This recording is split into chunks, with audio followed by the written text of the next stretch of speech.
You ever have one of those days you think will just be about getting stuff done, then out of nowhere, you end up living through a full-blown neighborhood soap opera? Yeah, that's exactly how I found out. Building a simple backyard workshop could turn into a showdown with the queen of the HOA, Karen herself. I swear it all started so normal, like any other Thursday. My crew rolled up, unloading stacks of lumber, setting up their saws, already ribbing each other about who'd get to leave early if we finished before lunch, just regular blue-collar banter. The air smelled like fresh-cut pine hammers ringing out, the drill. Then bang, bang, bang, somebody just about tore my front door off its hinges. I open up and there she is, mid-50s, lips pursed so tight I thought her face might split, sunglasses on like she's allergic to daylight even though the sky's cloudy, and she's gripping a clipboard like it's a medieval sword.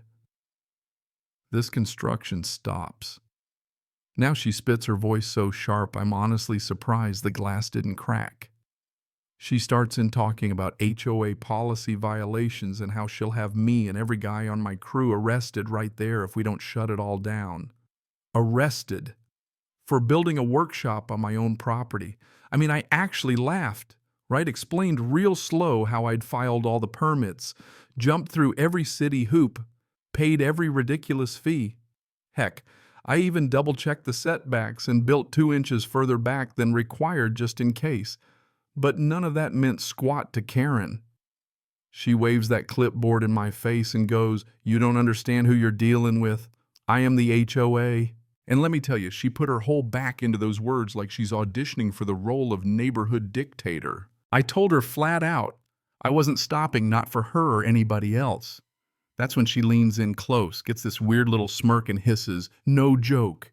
If they touch one more board, I'm calling the cops." Thought she was bluffing. I really did. Until not even an hour later, 2 police cruisers show up, lights spinning like it's a hostage situation. The cops, honestly, they looked more embarrassed than I was. Walked up, checked my paperwork, even complimented how organized it all was. Told Karen right there in front of me that I wasn't breaking any law, that she had no grounds. Did she back down? Nope. She just glared at me over those sunglasses, then goes, "You'll regret this. I'll find another way." And let me tell you, the way she said that, I knew I wasn't just dealing with a neighbor, I was staring down the barrel of a vendetta. That night, sitting in my half-built workshop, I kept replaying it all. Find another way. Those words stuck to me like a bad smell. So next morning, before the crew came back, I spent an hour putting up hidden security cameras. Not to spy on anybody, just so if Karen tried anything stupid, I'd have proof. And thank God I did, because what those cameras caught over the next few days, well, let's just say it went from HOA nonsense to straight up criminal. At first, everything looked normal. My guys were backsaws running. Tony making dumb jokes about how he'd rather be at a ball game. But under it all, I had this gut feeling like I was being watched. Turns out I was right. Around noon, Tony yells, "Hey boss, power's out." I go out and the extension cord's been sliced clean like somebody took garden shears to it. I check the overnight footage and there she is, Karen, in floral pajamas, creeping around my yard at 3 in the morning, flashlight in one hand, shears in the other.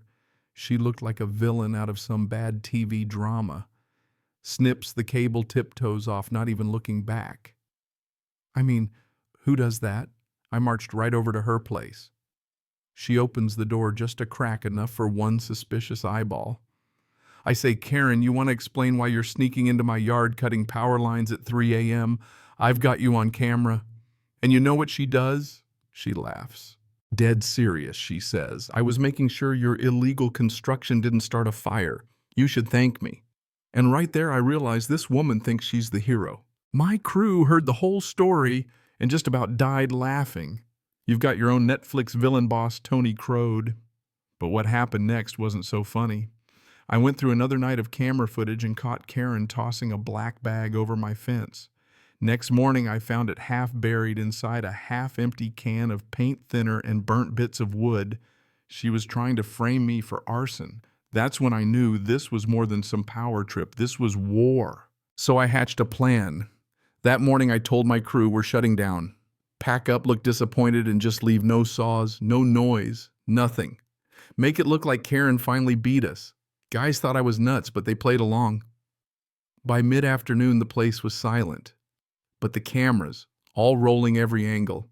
I even set up a motion sensor with a spotlight just in case. Wouldn't you know it, that night around 1 a.m., lights flicker on and there's Karen again, this time dressed all in black, looking like she binge-watched every bad spy movie on Netflix. She slips through the side gate. Turns out she'd somehow copied my key, carrying a little red gas can. She crouches by my half-built workshop, unscrews the cap, looking around like she's waiting for Mission Impossible music to start.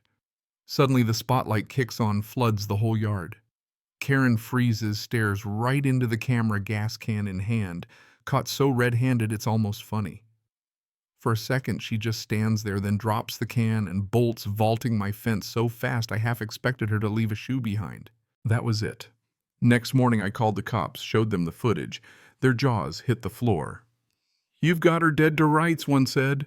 But before I could press charges, Karen hit me with an official HOA notice, cease construction, or face legal action.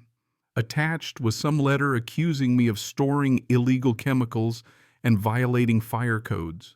It was her word against mine unless I made sure the truth came out. So I called for a meeting, invited the police and the whole HOA board to my place right by the workshop. Set out some folding chairs, a pot of coffee, laptop open, ready to hit play. 10 o'clock sharp, 2 cops arrive, then 3 HOA board members. Last strutting in like she owns the joint is Karen's sunglasses, smug smile, the whole look. "Let's make this quick," she snaps. "I assume you're finally ready to admit your violations and get rid of this eyesore." I look her dead in the eye and go, "Actually, Karen, there's something you need to see." And I hit play. The video rolls her sneaking through my gate, the flashlight, the gas can. When that spotlight comes on and catches her full face, you can hear the cops murmuring. Karen gasps, honestly, the first time I've ever seen her lose her cool. "What is this?" she stammers. I tell her it's called evidence. "Cameras I installed after your threats." The HOA board goes dead silent.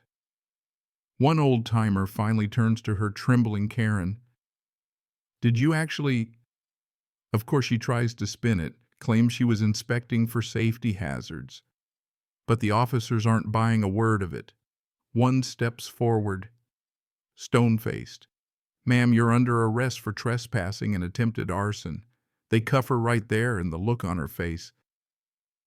I can't even describe it. The same woman who told me I am the HOA is now begging, insisting she's been framed. The board apologized over and over, swore they'd review HOA leadership. Translation, they were desperate to save face. Next day, my permit was cleared, and they even offered to cover the damages Karen caused.